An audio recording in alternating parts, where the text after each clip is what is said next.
아멘. 마태복음 15장 29절 이하를 통해서 누룩이라는 제목으로 말씀을 전하겠습니다. 자, 먼저 바로 성경을 들어가도록 하겠습니다. 자, 15장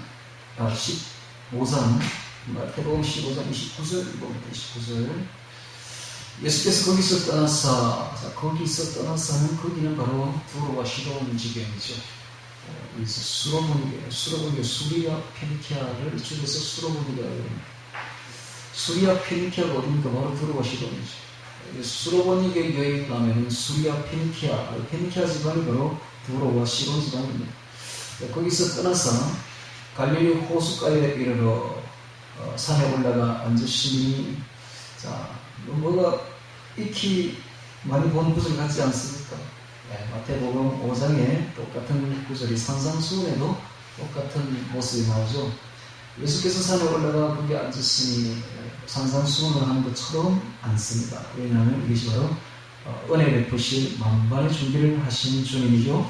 또한 무리에게, 저기 이방인들인 무리에게 주님께서 복음을 열어주시려고 하고 있습니다. 전에는 유대인들에게 산상수훈을 가르쳤다면 이번에는 이방인들에게 은혜를 베푸시려고 산에 올라가 만반의 준비를 하시고 앉으신 주님을 볼 수가 있습니다. 큰 무리가 나오는데, 이 큰 무리가 나중에 보면 남자만 4,000명, 사울 시대 약간 2만 명 정도 되는 큰 무리인데, 그러니까 우리 주 예수님께서는 목회를 어느 정도 하셨느냐? 보통 갔다 하면 이 지방에 2만 명, 3만 명, 이 정도. 그러니까 대단하죠. 이렇게 한 곳에만 2만 명, 3만 명이 여러 군데 다녔으니까 거의 모든 백성들이 다 나온 거예요, 사실상. 주님이 사역할 때 거의 모든 백성들이 다 나온 거예요. 산상수훈에도 보면은 예루살렘과 유대와 그리고 갈릴리와 데가볼리와 요단강 저편에서 다 왔다고 되어 있거든요. 기록되어 있거든요. 거의 다 온 거예요. 큰 무리가 쩔뚝발이와 불구서와 소경과 벙어리와 기타 여럿을 데리고 와서 예수의 발 앞에 두매 고쳐주시니, 벙어리가 마르고 불구자가 건전하고 쩔뚝발이가 그러면 소경이 보는 것을 무리가 보고 귀히 여겨 이스라엘에 하나님께 영광을 돌리리라. 예수님께서는 여기서 큰 무리와 함께 며칠을 계시느냐 하면 3일을 사흘을 계셨습니다. 사흘 동안. 3일 동안 있으면서 이렇게 벙어리도 말을 하게 고쳐주시고, 불구자도 건전하게 해주시고, 쩔뚝발도 걷게 해주시고, 소경도 보는 것뿐만 아니라 말씀도 가르친 것이죠. 그러니까 이렇게 수많은 약 2만 명이 되는 무리들이 주의 말씀을 듣느라고 너무 좋아가지고, 말씀을 듣는 게 얼마나 좋은지, 세상의 모든 것을 다 잊어버리고, 배고픈 것도 잊어버리고, 밥 먹는 것도 잊어버린 채 사흘 동안 주님과 함께 동고동락하며 있었습니다. 그 시간은 바로 라마나요시요, 성령이 충만한 라마나요시요, 자식을 잊어버린 채, 먹는 것도 잊어버린 채 주님과 함께 있었던 그 행복한 시간이 사흘이었습니다. 오늘 우리도 이런 시간들을 보내야 돼요. 우리 주님과 함께 있는 시간이야말로 가장 행복한 시간입니다. 여러분, 그리스도인이 누굽니까? 그리스도인은 그리스도로 충만할 때 가장 큰 기쁨을 느끼는 사람이 그리스도입니다. 이 세상의 그 어떤 것도 그리스도에는 비할 바가 안 됩니다. 그래서 그리스도만을 받아들이는, 그리스도가 곧 말씀이에요. 말씀을 먹을 때 그리스도가 내 안에 들어오고, 말씀을 먹을 때 그리스도의 기쁨으로 충만한 자가 바로 그리스도입니다. 이 세상 그 어떤 걸 갖다 주어도 그리스도의 기쁨에는 비할 바가 되지 않으므로 세상의 모든 걸 다 버린 자들이 그리스도입니다. 근데 그렇지 않은 사람들이 있어요. 겉으로는 그리스도인 척하면서 속으로는 그리스도를 먹지 않습니다. 말씀을 전혀 먹지 않아요. 전혀 성경을 받지 않고 기도하지 않아요. 오직 세상 것으로 그냥 탐닉하고 세상 것을 먹고 있는 자들이 있습니다. 바로 오늘날의 바리새인들이죠. 바리새인들이 그랬습니다. 바리새인들은 겉으로는 엄청 거룩한 척합니다. 아주 엄연한 종교인 척합니다. 척할 뿐이죠. 속으로는 전혀 아니에요. 속사람을 변화시키는 데는 관심이 아예 없어요. 속사람의 변화보다는 종교적인 외형, 체면만 차리는 자들이 있었는데 그들이 바로 바리새인. 말씀. 나중에 이제 보겠습니다만, 자, 이렇게 되면 이거 하나님께 인정하지 못합니다. 우리가 이 성경을 보다 보면 가장 책망을 많이 받는 우리들이 이 바리새인들이죠. 예수님께. 바로 오늘날 우리들의 모습. 오늘 우리가 정말 그래서는 안 됩니다. 오늘 우리가 진정으로 주님을 사랑해야 되는데, 진정으로 사랑하려면 어떻게 해야 되는가? 말씀을 암송해야 됩니다. 또 말씀 암송인가 하고 말을 할지 모르겠지만은, 제가 지금까지 30년을 넘게 신앙생활을 했지만은, 저는 너무 잘못 배웠어요. 교회에서 너무너무 잘못.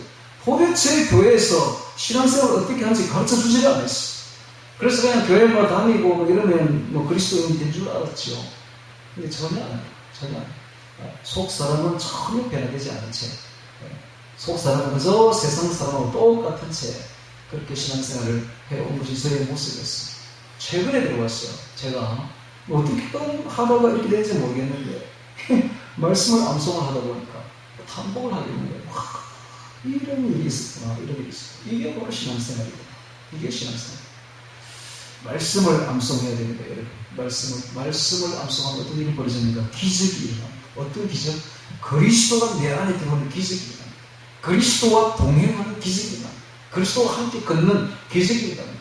그리스도가 이 3년 동안 공생애를 했던 그 현장에 우리가 같이 가는 기적이 일어납니다. 놀라운 기적이 일어납니다. 주님과 함께 동행해보면, 주님이 내 안에 들어와 보면 어떤 일이 벌어지는가? 세상의 모든 것이 하찮아 보입니다. 세상의 모든 것이 귀찮아 보입니다. 하나도 가치가 없어 보입니다. 그래서 다 내려놓습니다. 여러분. 또 주님과 동행하면 어떤 생각이 드는가? 이런 생각이 듭니다. 이거 나중에 보면 11시에 부름받은 사람하고 11시. 포도원에 11시에 부름받은. 11시는 몇 시냐면 오늘날 오후 5시에. 보통 이제 시각을 할 때 플러스 6을 하면 돼. 그러면 오늘날 시각이 돼. 11시 더하기 6 하면 17시죠. 17시에서 12를 빼면 오후 5시가 딱 나오죠. 오후 6시에 땡인데, 포도원에 작업하면 오후 6시 땡 되는데, 오후 5시에 부름을 받았어. 1시간만 일하는, 1시간. 그 1시간만 일하는 그 사람들이 얼마나 열심히 했겠습니까? 아니, 1시간 남겨놓고 부르는 사람이 어디 있습니까? 그러니까 불러준 것에 너무 감사해서 자기의 있는 힘을 다해서 목숨을 다해서 일을 했을 것입니다. 바로 오늘날 우리들은 마지막 때에 부름받은 자들입니다. 우리를 안 불러도 되는데, 부를 필요도 없는데 오늘 우리를 불러주셨어. 얼마나 감사합니까? 우리의 모든 걸 다 바쳐서, 시간을 다 바치고, 우리의 모든 정력을 다 바치고, 힘을 다 바쳐서 주님께 충성해도 못다할 그런 사람들이 아닙니까? 우리를 안 불러도 돼. 근데 우리를 마지막 때 불러주신 거야. 그것도 늙은 나이에 불러주신 거야. 얼마나 감사한지 있는 힘을 다해서 주님을 섬겨야 되지 않습니까? 그랬더니 6시가 땡되니 주인이 뭐라고 말하는 거 천지개에 나중에 이 사람들부터 시작해서 싹쓸 줄 한 달러씩 줘. 나중에 이 사람들이 가장 하나님 마음에 듭니다. 왜? 온 힘을 다해, 온 마음을 다해 주님을 섬겼기 때문에. 주님은 시간을 많이 들여서 주님을 섬기는 걸 원하지 않습니다. 평생을 주님 섬긴 거 보지 않습니다.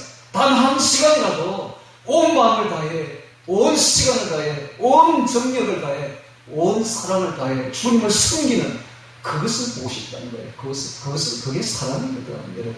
그게 사랑입니다. 그걸 보고 싶다는 거예요. 오늘 우리에게 하시는 말씀이에요. 평생 저는요 모태신앙인데요 평생 주님을 아닙니다. 이것은 그 하나도 안 쳐줍니다. 네가 모태신앙이라고? 너는 바리새인이야. 네가 나를 언제 한번 사랑해본 적 있어? 네 마음에 온전히 나만 잃고 있은 적이 있냐고. 너는 항상 스마트폰과 함께 있지 않았냐? 너는 항상 유튜브 보고 있지 않았느냐? 네 마음속에 게임이 항상 있지 않았느냐? 언제 나를 생각해본 적이 언제 있느냐? 내 말씀이 그리워서 말씀 속에 들어가서 말씀을 외운 적이 언제 있느냐? 딱 이렇게 말할 때 너는 바리새인이야.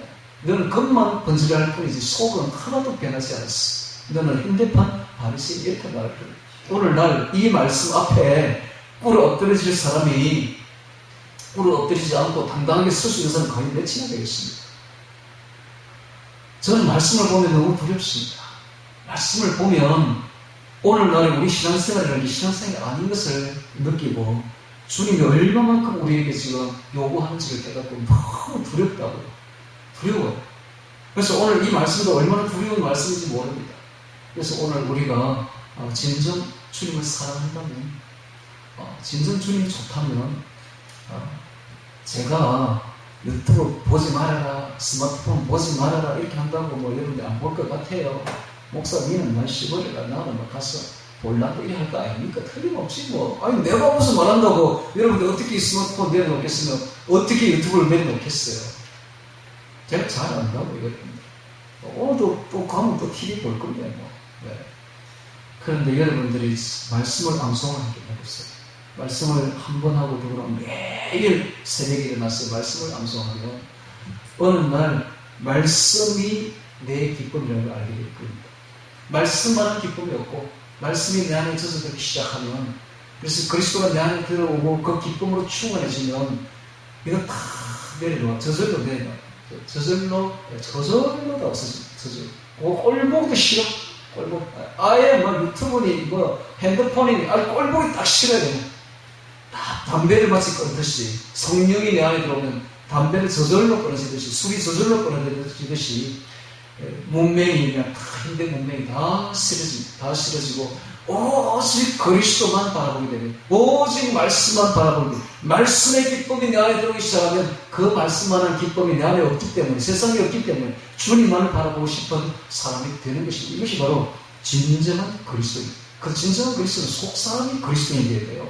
그 사람만 그리스도인이 되는 게 아니라 그것만 칠해만 하고 형식, 의식, 외형, 체면만 차리는 것이 아니라 진짜 속까지 주님을 사랑하는 사람이 될 때, 즉 11시에, 즉 오후 5시에 부름받은 사람이 될 때, 그래서 온 힘을 다해서 주를 섬기고자 하고 주의 말씀을 암송하고자 하고 주님과 동행하고자 할 때, 그때 비로소 우리가 그리스도인이 되는, 진정한 리얼 크리스찬 그리스도인이 되는 것입니다. 오늘날 주님은 바로 그런 사람을 바라고 있는데, 여러분도 잘 알다시피 오늘날 현대 그리스도인들 중에 그런 사람이 누가 있습니까? 솔직히 누가 있습니까? 오늘날 10,000명이 다니고 20,000명이 다닌다 해도 그런 사람 찾기가 정말로 어려울 겁니다. 아니, 다른 사람 볼 필요 없이 내 자신은 누구인가? 내 자신은 과연 진정한 그리스도인인가? 자신을 돌아봐야 되는 것입니다. 남 보기 전에, 남의 눈에 든 티끌을 보기 전에 내 속에는 들보부터 봐야 돼요. 자, 그래서 다시 성경을 보면,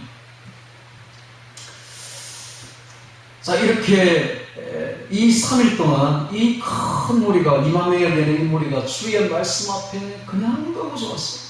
먹는 것도 잊어버린 채 라마나요스에 성령 충만하여, 말씀 충만하여, 그리스도 충만하여 주님과 함께 있는 것이 너무너무 좋아서 집에 갈 생각도 하지 않고 거기서 3일 동안 있었다는 사실입니다. 그러면서 하나님께 모든 영광을 돌리게 되는 사건이 바로 이 이방인과 함께 있었던, 이방인의 복음 전했던 바로 이 사건. 그거 앞에도 페니키아에 가서, 수리아 페니키아 수로모니게에 가서 이방인을 구원한가 하면 다시 또 갈릴리 호수가에 와서 이방인에게 복음을 전했던 주님의 모습을 볼 수가 있습니다.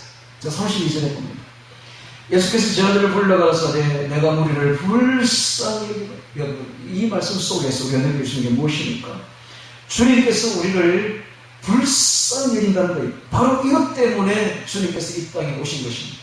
이 때문에, 이 마음 때문에, 우리를 불쌍히 여기는 이 마음 때문에 하늘에 그 하나님의 왕자를 내려놓고 이 땅에 비참한 모습으로 오신 주님입니다. 왜 그랬는가?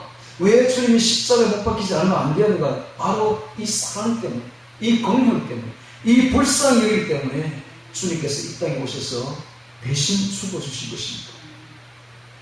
만약에 이 불쌍히 여기는 게 없었더라면 내려올 필요가 없는 거죠. 올 필요도 없는 거죠. 그런데 주님이 우리를 너무 불쌍히 여기는 거예요.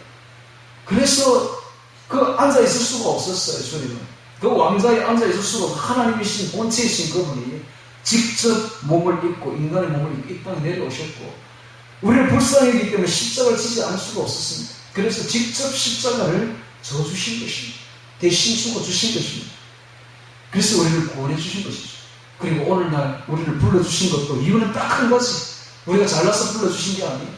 우리를 불쌍히 여기기 때문에 불러주신 것이죠. 감사해야 됩니다. 주님께서 우리를 불쌍히 여겨서 우리를 구원해주신 것에 대해서 감격해야 되며 감사해야 됩니다. 우리를 불쌍히 여기라. 저희가 나와 함께 있은 지 이미 4월이면 보십시오. 이 사람들과 3일 동안 함께 있었던 거예요.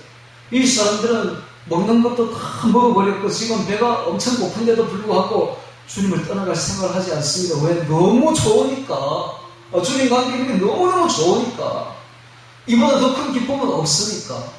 성령 충만, 말씀 충만, 그리스도 충만, 주님과 함께 있는 그 시간이 세상에 어떤 것보다 귀하고 바로 이것이 에덴 동산이요. 내가 찾은 에덴 동산이요. 이것이 바로 천국임을 깨닫고 그 천국에서 떠나고 싶지 않은 거예요. 그래서 아무도 안 내려갔어요. 여러분, 나만의 에덴 동산을 가지기를 바랍니다. 나만의 에덴 동산이 있습니다. 아침에 일어나면 나의 에덴 동산에 가십시오. 가서 거기 주님과 함께 있으십시오. 2시간, 3시간. 그렇지 않으면 그 그리스도인은 아닙니다. 그렇지 않으면 그 사람은 바리새인입니다. 그냥 뭐 믿는 거는 이름만 가서 보이지 전혀 주님과 동행하는 게 아니야.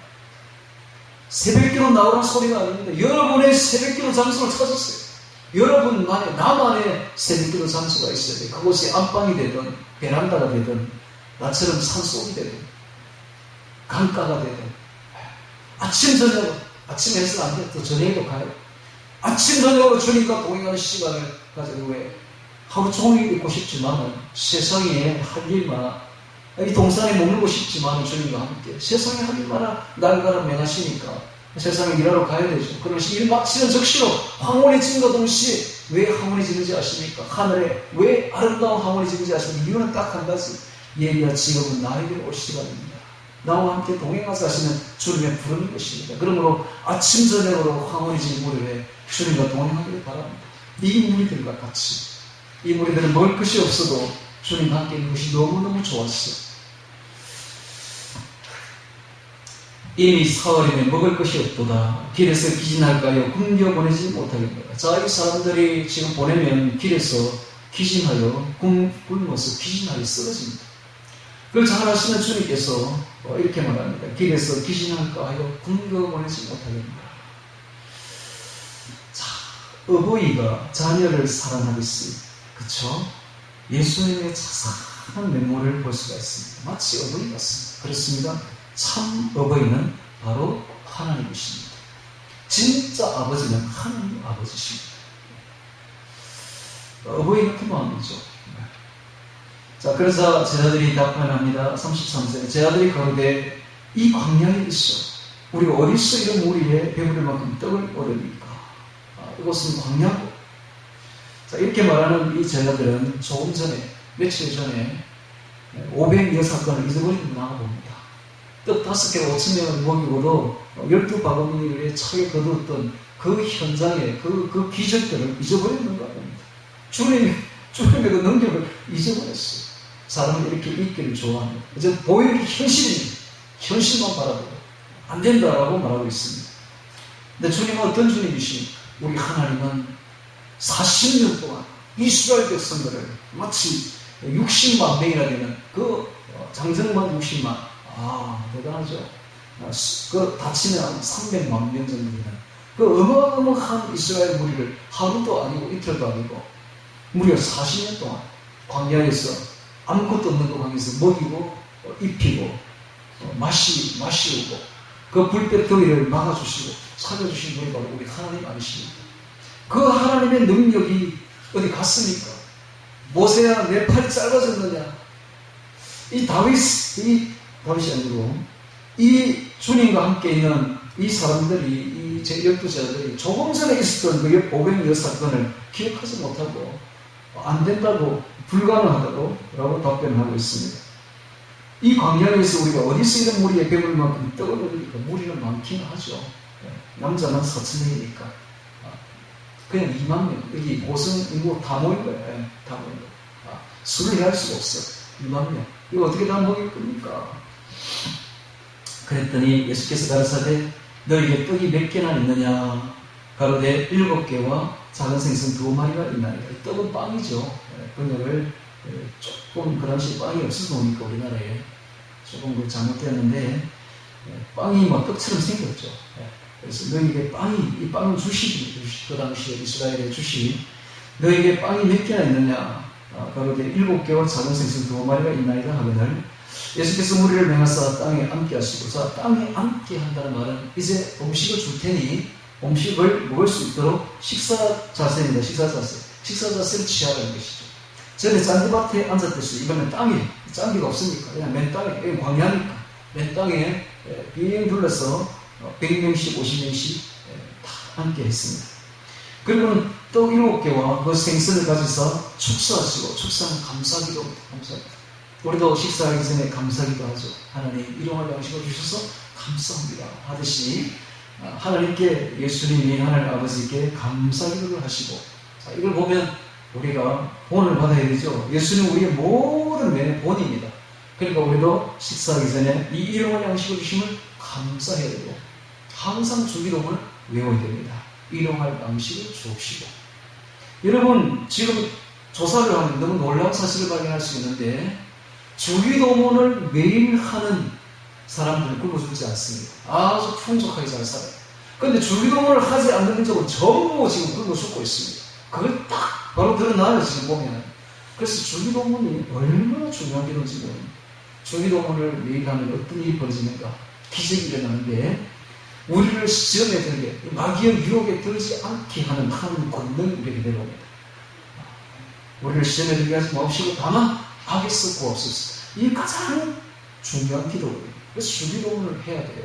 해서 그렇지 않으면 우리가 단 한 하루도 살 수가 없습니다. 제대로. 자, 그래서 축사하시고 떼어 제자들에게 주시니 제자들이 무리에게 주매 다 배불리 먹고 배불리 먹었다는 말에서 우리가 느낄 수 있는 것은 엄청나게 먹은 거예요. 3일 동안 굶었으니 얼마나 많이 먹겠어요. 그러니까 배가 터지도록 먹은 거야. 더 이상 먹을 수 없을 만큼 먹은 거야. 그러고 난 뒤 남은 조각을 7광주리라는 바구니보다 엄청 큽니다. 바구니는 작은 바구니를 말하고 광주리는 큰 광주리를 말해요. 큰 광주리에 7광주리에 차게 거두었으며 먹은 자는 여자와 아이 외에 남자만 4,000명 여자와 아이까지 합하면 약 2만 명 내지 3만 명 이었더라. 예수께서 우리를 흩어보내시고 배우로서 마가단 지방에 가신 거야. 자, 이분이 누구십니까? 떡 7개로 2만 명을 먹이신 이분이 누구십니까? 바로 이분이 이런 기적은 세상에 없습니다. 누가 이렇게 할 거예요? 이런 기적은 세상에 없는 거예요. 실제 사건이에요. 이분은 바로 가나안 땅에 들어가기 전에 그 광야에서 이스라엘 백성들을 40년간 먹이신 바로 그 하나님이십니다. 바로 여호와 하나님. 그분만이 이 일을 할 수가 있는 천지를 창조하신 전능하신 하나님만이 이 일을 할 수가 있는 것이죠. 마가단 지방에 가십니다. 16장 그대로 보도록 하겠습니다. 오늘의 주제 문제 들어옵니다. 바리새인과 사두개인들이 와서 예수를 시험하여 하늘로서 오는 표적 보이기를 청하니 자 여기에 드디어 바리새인과 사두개인이 함께 오는 모습을 볼 수가 있습니다. 이 둘은 철천지 원수지간이었습니다. 자 바리새인이 누구인가? 바리새인은 페루심에서 기인된 이름으로서 페루심은 분리된 자라는 뜻이에요. 분리된 자. 자 이스라엘의 그 마카비 혁명으로부터 시작되는 그때부터 일어난 것이 바로 이 진정 시작된 것이 바리새인들 그 전부터 그들은 바벨론의 포로로 갔을 때부터 사실은 이제는 말씀으로 돌아가자 하는 운동을 일으켰고 그래서 성전이 없으니까 바벨론 포로 기간 동안 회당을 중심으로 시나고그라는 회당을 중심으로 그들이 모여서 말씀을 연구하고 또 기도하는 장소를 삼았는데 그렇게 거의 쭉 내려오다가 마카비 혁명 이후에 헬라 문화가 엄청 들어오게 됩니다. 헬라 문화, 그 다음에 로마 문화가 막 들어오니까 이 헬라 문화에 반대해서 유대 문화를 지켜야 된다. 유대 종교를 지켜야 된다 해서 여기서 우리는 분리해야 된다. 이 세상에서 이 악한 헬레니즘 문화에서 분리되어야 된다 해서 페르신 분리된 자. 이것이 나오는 것이 바로 바리새. 페르신 바리새입니다. 바리새인 분리된 자라는 것이죠. 그래서 그들은 아주 경건했으며 그들은 성전보다는 회당 중심으로 그리고 제사장보다는 일반인들 중심으로 형성된 무리들이 바로 바리새인들이었습니다. 그들은 식사도 바리새인들끼리만 식사하지 그 외에 다른 사람은 식사도 하지 않았다고 합니다. 그리고 그들은 월요일과 목요일에 반드시 금식을 했고 하루에 일주일 2번 그리고 음식을 아주 정결하게 가려버렸어요. 레위기 11장에 나오는 정결한 음식들만 먹었지 다른 음식들은 일체 먹지 않았다고 합니다. 그리고 안식일 계명이 무려 39개나 되는데 613개 조항 중에서 그걸 아주 철저히 지키는 사람들이 바로 이 안식일, 이 바로 바리새인들이었습니다. 그들은 613개의 그 율법 조항을 율법에 있는 것도 있고 없는 것도 있고 자기들 지어낸 것도 있고 하여튼 613개를 철저하게 지켰는데 하라, 긍정적으로 하라 하는 개념이 우리의 때 숫자와 사람 때 숫자와 같은 248개 조항. 그리고 하지 말라, 부정적으로 하지 말라는 게 1년의 날수와 같은 365개, 도합 613개를 철저하게 지켰다고 합니다. 그들은 성경에 나오는 율법 외에 구전으로 내려온 장로들의 유전을 성경과 같은 권위로 여겨고 그와 같이 똑같이 성경처럼 여겼다고 합니다. 그래서 장로들의 유전을 가지고 나중에 이렇게 예수님하고 아주 그런 부분이 나오는데 왜 그러냐 하면 그들이 성경도 지켰지만 성경 외에 장로들의 유전도 그와 같이 지켰기 때문에 그런 일이 벌어지게 돼요. 예수님과 다툼을 하는 그런 일이 벌어지게 된 것이죠. 자, 이 바리새인들 중에는 두 가지 학파가 있었는데 샴마이 학파와 힐렐 학파가 있었는데 이 샴마이 학파는 아주 엄격했으며 힐렐 학파는 그래도 어느 정도 수용하는 부드러운 유동성 있는 그런 거였습니다. 그래서 나중에 이 샴마이 학파는 AD 70년 이후에 사라지게 되고 힐렐 학파가 이제 추가되고 또 사두개인들도 70년 이후에는 그 회당이 없어지고 성전이 없어지고 난 뒤에는 아주 사라지게 됩니다. 역사에서. 남은 것만 힐렐 학파 바리새인들만 남게 되고 이것이 유대 종교의 주류가 됩니다. 나중에. 그들의 종교적인 삶의 중심은 회당이었고 유대교의 주류를 이루었고 백성들을 전체적으로 지배하고 있었습니다.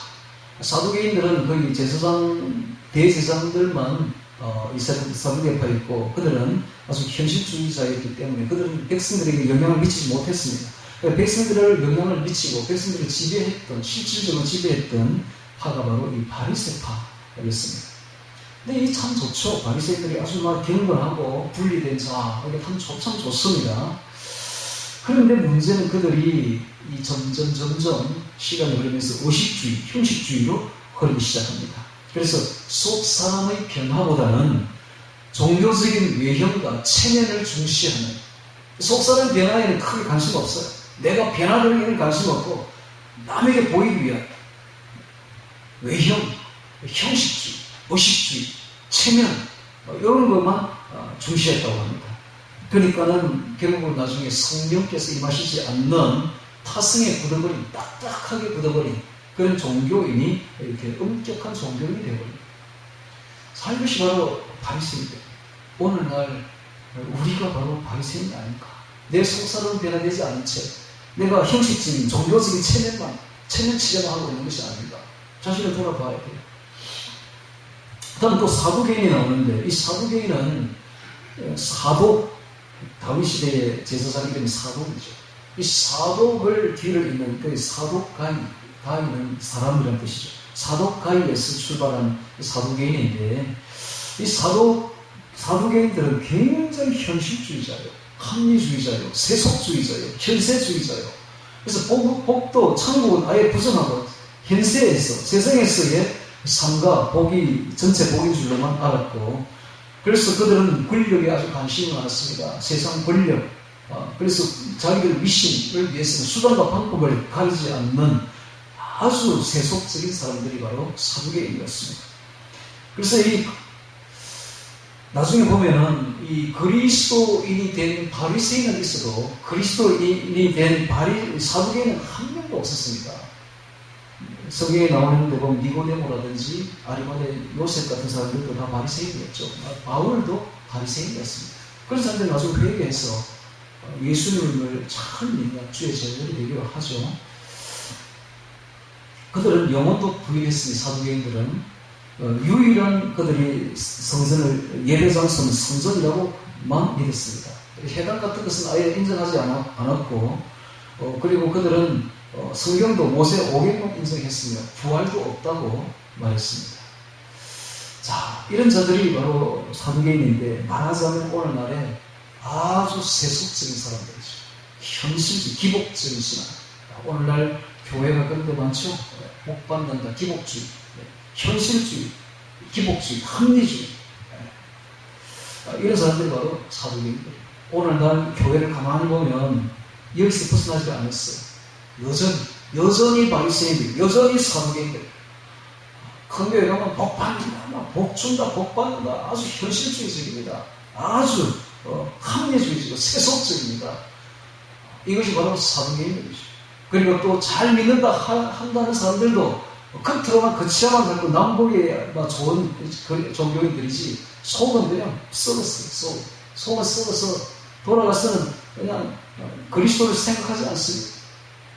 세상이 부패한 것들로 가득 채우고 있는 것이죠. 오늘 우리가 무엇을 생각하고 무엇과 함께 시간을 보내냐, 이게 이제 관건입니다. 관건. 우리 주님은 여기서 예배 드리는 것을 보는 것이 아니라 예배 후에 돌아가서 내 생각이 어디에 머물러 있는가, 내가 누구와 시간을 보내려고 있는가를 쳐다볼 것입니다. 내가 전혀 주님을 바라보지도 아니하고 주의 말씀을 암송하지도 아니하고 음미하지도 아니하고 묵상하지도 아니하고 주님과 기도하지도 아니하고 세속적으로 놀아난다면 여전히 바리새인과 사두개인에 불과한 것입니다. 그래서 오늘 우리가 바리새인과 사두개인을 바라보면서 이 누룩이 딴 게 아니라 바리새인과 사두개인의 교훈인데, 바리새인은 바로 형식주의, 의식주의, 체면주의, 이런 거. 그 다음에 사두개인은 세속주의, 현실주의, 합리주의, 기복주의, 현세주의, 이런 겁니다. 이런 교훈을 받아서는 안 된다는 것이죠. 여기에 물들어서도 안 된다는 것입니다. 그래서 사람들이 다 그리로 갑니다. 큰 문으로 다 들어가요. 넓은 문으로. 많은 사람들이 그리로 다 가고 있습니다. 그러나 생명은 좁은 문에 있습니다. 우리 그 다 가려 할지라도 거기에 따라가면 안 돼요. 거기에 우리도 같이 물들면 안 됩니다. 우리는 딱 분리되어서 주님만 바라보는 진정한 리얼 크리스찬이에요. 오늘 우리 교회를 하나님이 왜 큰 교회 그냥 있어도 될 사람들이 왜 불러내가지고 이 작은 교회에 이렇게 세우고 있는가? 뭐하려고 돈 많이 들여가지고 이런 건물 사게 하고 쓸데없이 그게 안 해도 되는데, 그냥 큰 교회 가서 같이 예배 드리면 되는데 왜 우리를 불러내가지고 이렇게 힘들게 우리를 이렇게 신앙생활 단독으로 이렇게 드리고 하고 있는지 이 이유를 알아야 됩니다. 하나님은, 주님은 우리가 분리되기를 바라십니다. 그래서 정말로 진정한 리얼 크리스천으로서 속사람까지 그리스도인이 된 사람들로서 예배를 드리기를 원하시기 때문에 그렇습니다. 자, 16장 같이 1절부터 보면서 누룩이라는 제목으로 다시 보도록 하겠습니다. 1절 봅니다. 바리새인과 사두개인들이 왔어. 자, 이 바리새인과 사두개인은 원수지간이었습니다. 절대로 합할 수가 없는 사람들이었는데 왜 이들이 합해서 이렇게 예수님을 공격하고 있는가? 자, 이게 참 재밌죠. 도저히 원수지간이고 그들은 반대 입장이고 도저히 합할 수 없었는데 예수님을 위해서는, 예수님을 끊기 위해서는, 그래서 백성들의 인기와 존경을 상실할 위기에 놓였기 때문에 자기들 교권을 위해서는 도저히 합할 수 없는 무리들도 합한다는 사실입니다. 마지막 때가 되면 이런 일이 벌어집니다. 도저히 합할 수 없는 종교들이 막 합해지고 있죠, 지금. 어떻게 가톨릭과 불교가 합해질 수가 있습니까? 합해질 수가 없다. 그런데 예수님을 끊기 위해서는, 진정한 그리스도인들을 타도하기 위해서는 그들이 합하고 있는 거예요. 그런 일이 지금도 벌어지고 있습니다. 바리새인과 사두개인들이 함께 와서 예수를 시험하여 하늘로서 오는 표적 보이기를 청합니다. 하늘로서 표적 보인다는 것은 메시아의 표적을 보여봐라 이거죠. 네가 메시아면 하늘로서 내려오는 표적을 보여봐라, 이런 것입니다. 그러자 2절에 예수께서 대답하여 가라사대 너희가 저녁에 하늘이 붉으면 날이 좋겠다 하고 아침에 하늘이 붉고 흐리면 오늘은 날이 붓겠다 하나니 너희가 천기는 분별할 줄 알면서 시대의 표적은 분별할 수 없느냐.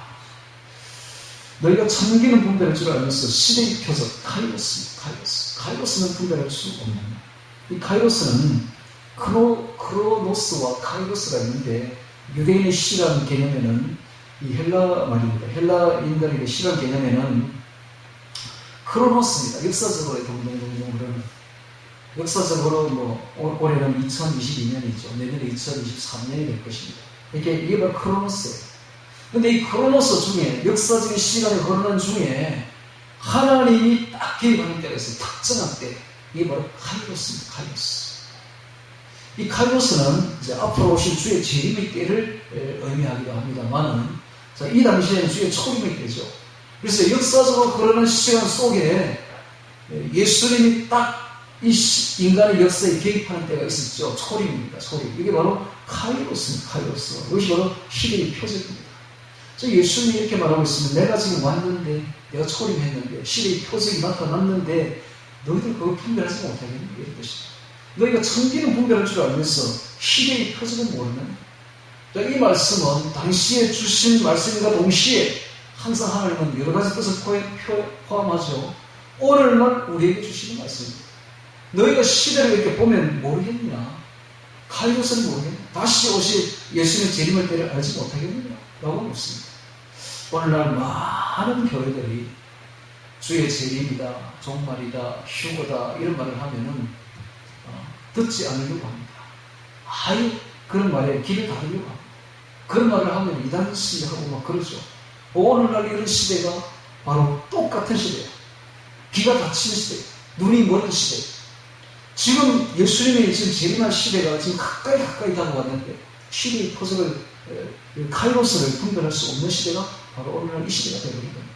오늘 우리는 그래서는 안 됩니다. 우리는 주의 재림이 코앞에 있는 줄 알고 매일매일 주님과 동행해야 됩니다. 그래서 내일이라도 아니 오늘 저녁이라도 주님이 우리를 부르시면 들림받을 준비를 하고 있어야 됩니다. 매일매일 주님과 앉아 있어야 되고 매일매일 주님과 동행해야 됩니다.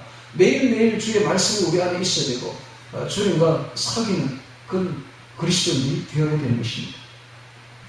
시대의 표적은 분별할 수 있느냐. 4절 봅니다. 악하고 엄란한 세대가 표적을 구하나 요나의 표적밖에는 보여줄 표적이 없느니라 하시고 악하고 엄란한 세대입니다. 이 세대는 악하고 엄란한 세대입니다. 당시의 세대들도 악하고 엄란한 세대였죠. 오늘날 이 시대도 똑같습니다. 악하고 엄란한 시대입니다. 표적을 구하나 요나의 표적밖에는 보여줄 표적이 없느니라. 요나의 표적은 바로 물고기 뱃속에서 사흘 밤낮을 있다가 요나가 일어난 것과 같이 예수님도 무덤에서 사흘 반 동안 사흘 밤낮을 있다가 부활할 것을 즉 십자가와 부활이죠. 요나의 표적은 한마디로 말하면 십자가와 부활입니다. 그래서 예수님은 십자가와 부활이야말로 표적 중의 표적이다. 가장 큰 표적이다라고 말을 하고 있는 것입니다. 왜 표적이 없느니라 하시고 저희를 떠나가시다. 자, 5절에 보겠습니다. 바리새인 제자들이 건너편으로 갈새 끝까지 가기를 잊었더니 당시 여행자들은 식량을 준비해서 가는 것이 관례였습니다. 건너편으로 갈새라는 말 속에서 우리는 호수를 건너서 갈릴리 호수를 건너서 건너편으로 간 것을 볼 수가 있습니다. 가이사라 빌립보 지방에 가기 위해서 배를 타고 제자들이 건너편으로 저 갈릴리 북쪽에 있는 지방으로 가고 있었습니다. 예수께서 이르시되 상과 바리새인과 사두개인의 누룩을 주의하라 라고 말합니다. 무슨 말입니까? 상과 바리새인의 형식주의, 의식주의. 속은 그냥 썩어 있으면서 전혀 속사람을 변화시키려고 하지 아니하고 종교적인 체면치레, 형식주의만 하는 이거 주의하라 이 말이죠.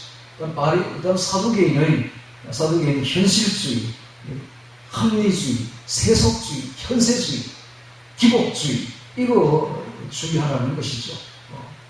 그 교훈을 주의하라. 그런 누룩이 들어오면은 조그마한 그런 게 들어와도 온 교회를 썩게 만드는 겁니다. 그래서 이 사두개인의 기복주의, 번영신앙이죠, 번영신앙. 잘 된다, 복 준다, 예수 믿으면 복 받는다, 축복 받는다. 이게 미국에서 시작된 조그마한 무릎이 지금 세계를 다 잡아삼켰습니다. 우리나라 교회는 거의 다 삼켜버렸어요. 그래서 교회에서는 항상 보면 복 준다, 복 받는다 이런 말을 꼭 하죠. 이거 사두개인의 누룩이에요. 뿐만 아니라 이 바리새인의 누룩, 형식주의, 체면치레. 여러분 교회에 얼마나 많은 형식과 체면치레가 있습니까? 제가 뭐 말은 안 하겠습니다. 더 이상. 여러분들이 잘 아니까. 더 이상 여기에 대해서 내가 왈가왈부 하지 않겠습니다. 어쨌든 이런 걸 누룩을, 이 누룩이죠. 조그마한 게 들어오면 교회를 그냥 부패시켜버립니다. 이런 바리새파 그리고 사도개인들의 교훈을 주의하라, 누룩을 주의하라 라고 말합니다. 이건 무슨 말입니까? 오늘 우리 보고 하시는 말씀. 우리는 순결하는 것. 순결하다. 진정 리얼 크리스찬이 되라. 리얼 크리스찬이 되기 위해서는 오직 그리스도만으로 가득 채워야 돼요. 그리스도만으로 가득 채우려면 어떻게 되어야 됩니까? 그리스도가 가장 좋은 줄 알아야 돼요. 그리스도가 가장 기쁜 줄 알아야 돼요. 말씀이 가장 기쁜 줄 알아야 돼요. 그래서 항상 말씀을 암송하고 말씀 암송 외에는 다른 것에 기쁨이 없는 줄 알아요. 여러분 요즘에 사람들 보니까 놀러 많이 가더라고요. 유흥 장소에 이렇게 많이 가더라고요. 꼭 지자체들마다 좋은 볼거리를 만들어 놓고 사람들을 유인을 합니다. 사람들은 시간만 나면 차고 있으니까 이제 그곳에 놀러 갑니다만은 제가 묻고 싶어요. 그렇게 하면 좋습니까? 그렇게 놀고 오면 기쁩니까? 그게? 허망할 뿐, 헛되고 헛될 뿐, 허망할 뿐. 그건 마음. 그런데 가는 건 좋아요. 가면 기도해야지. 기도하고 말씀을 감성해야지. 그곳에서. 그래야 기쁨이 샘솟지. 안 그래요? 저는 매일매일 아침에 산에 갑니다만 산에 경치 좋아요. 진짜 좋습니다. 오늘은 아침에 가니까 구름이 그냥 확 덮여가지고 5m 앞이 안 보입니다. 얼마나 좋은 사진을 찍어놨는데. 그런데 그 모든 그 풍경보다 더 좋은 것은 내 속에 그리스도의 말씀이 오히려 퍼지고 있다는 사실입니다. 암송함이 예수님이 내 안에 들어가고 예수 안에 있는 것이 그리스도 안에 있는 것이 너무너무 기뻐서 어쩔 줄을 모르겠습니다. 세상의 그 어떤 기쁨보다 주님이 주시는 기쁨이 크기 때문에 이제 주님께 그렇게 어제 기도했어요. 모모라는 모모 시간을 뺏는 모모가 있었지. 옛날에 모모라는 모모도 있었고 책도 있었는데 모모처럼 제가 현대 문명의 시간을 빼앗기지 않을 겁니다. 주님. 내 시간을 빼앗는 그 모모를 내가 없애겠습니다. 제가 다시는 인터넷 보지 않겠고 보더라도 참고만 할 뿐이고 내가 그 눈을 받고 보지는 않을 겁니다. 이제 주님. 왜냐하면 주의 말씀이 너무 좋았어요. 예수님과 함께 있는 것이 너무너무 기뻤어요. 이제는 오직 주의 말씀과 동행하기를 원합니다. 주의 세상의 문명을 다 내려놓겠습니다. 제가 그렇게 기도했는데 우리의 기쁨은 오직 그리스도입니다. 할렐루야. 우리의 행복은 오직 주의 말씀밖에 없어요. 우리의 충만함은 오직 성령의 충만함밖에 없는 거예요. 다른 그 어떤 것들을 주어도 우리는 만족할 수 없는 겁니다. 우리의 진정한 만족은 예수님이요. 우리의 진정한 축복은 주의 말씀이며 주의 성령인 것입니다. 그래서 우리 보고 이렇게 말합니다. 삼가 바리새인과 사두개인의 누룩을 주의하라. 리얼 크리스천이 되는 거예요. 다시 말하면 너희들은 진정한 그리스도인이 되라. 예수로 기뻐하는 사람들이 되라. 그리스도로 말씀으로 기쁨을 삼는 사람들이 되라. 이런 뜻입니다. 사두개인의 누룩을 주의하라. 바리새인의 이중적인 생활을 하지 말아라. 끝과 속이 다른 그런 종교인 되지 말아라. 사두개인처럼 현실주의자적인 현실적인 세속적인 사람들이 되지 말아라. 이런 뜻입니다.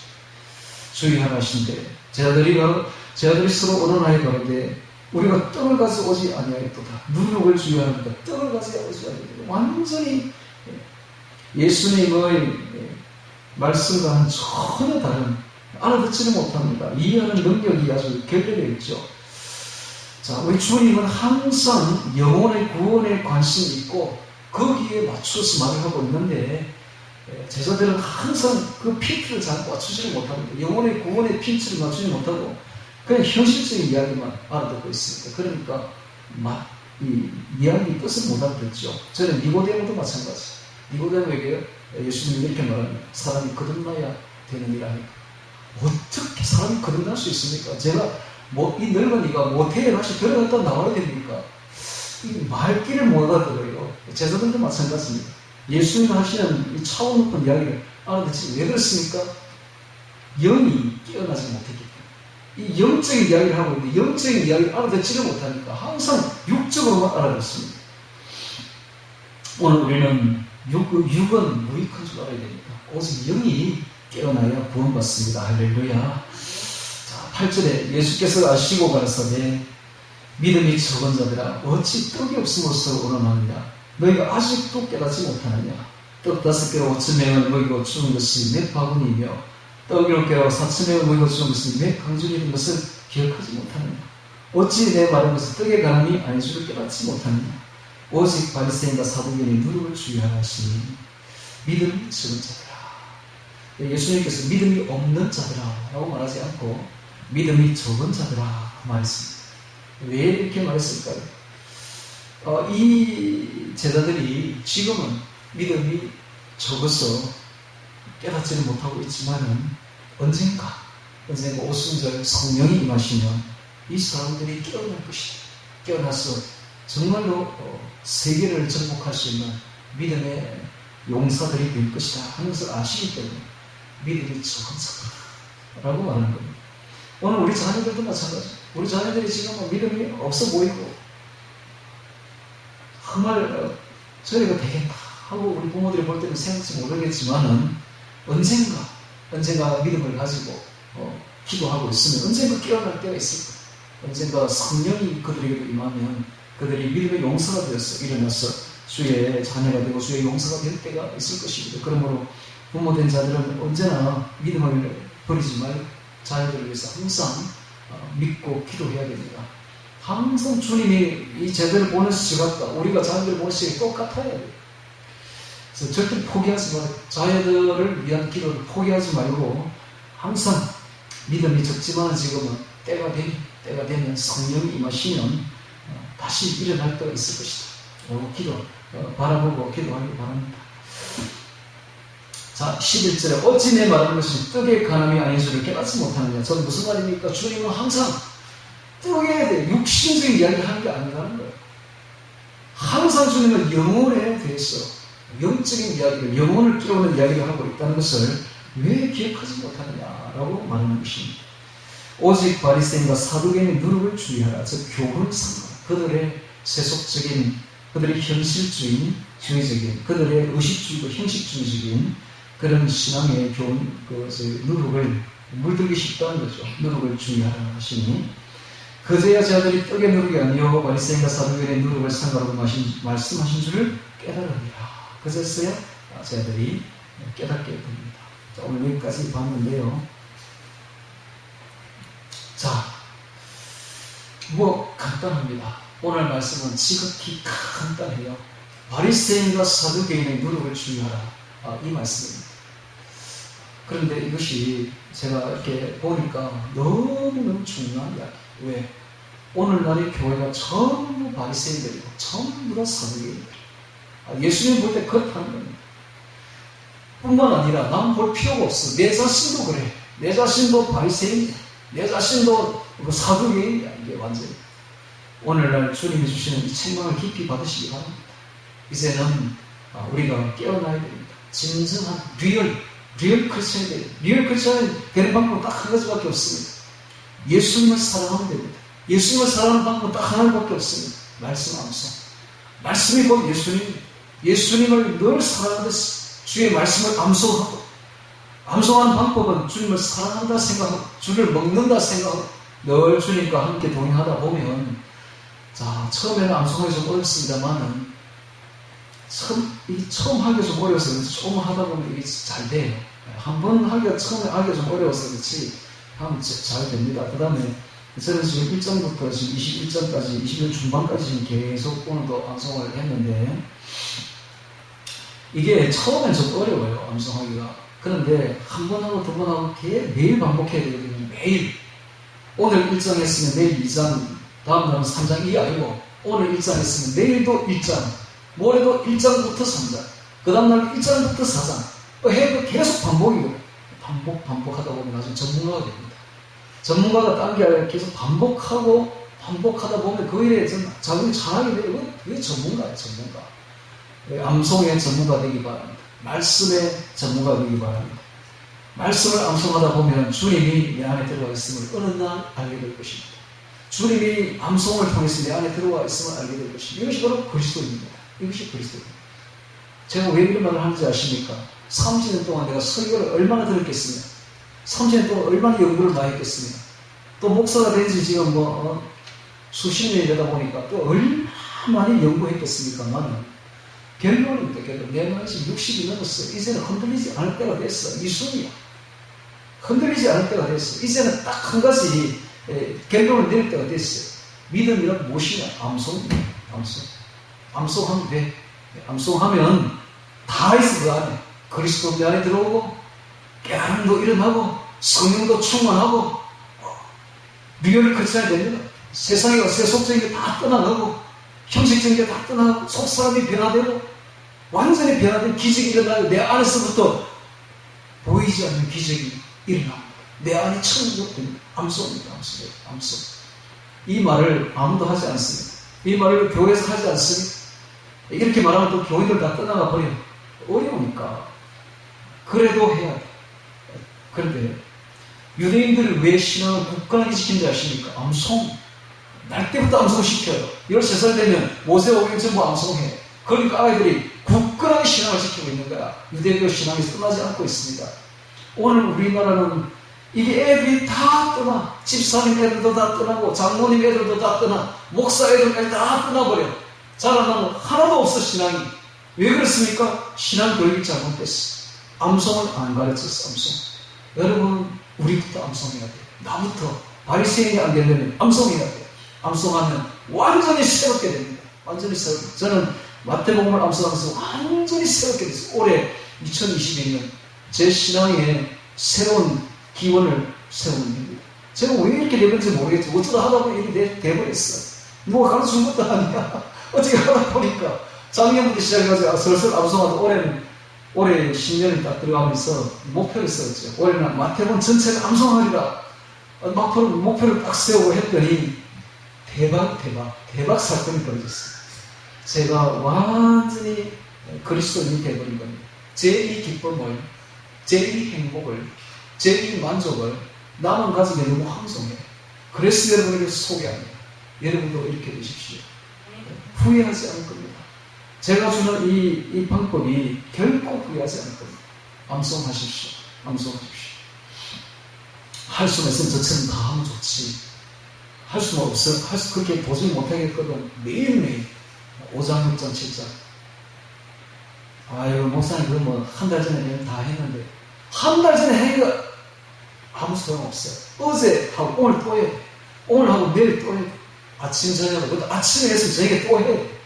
매일매일 반복, 무한반복. 네, 그렇게 하다 보면 어느 날, 한 단어가 내 속으로 파고들 들어올 때가 있을 겁니다. 그리고 그 한 말씀 앞에 끼어질 때가 있어요. 그때를 위해서 해야 돼. 그때가 되기 전에는 계속 해야 돼. 말씀이 살아있는 걸 느끼게 될 것입니다. 말씀이 곧 그리스도임을 알게 될 것입니다.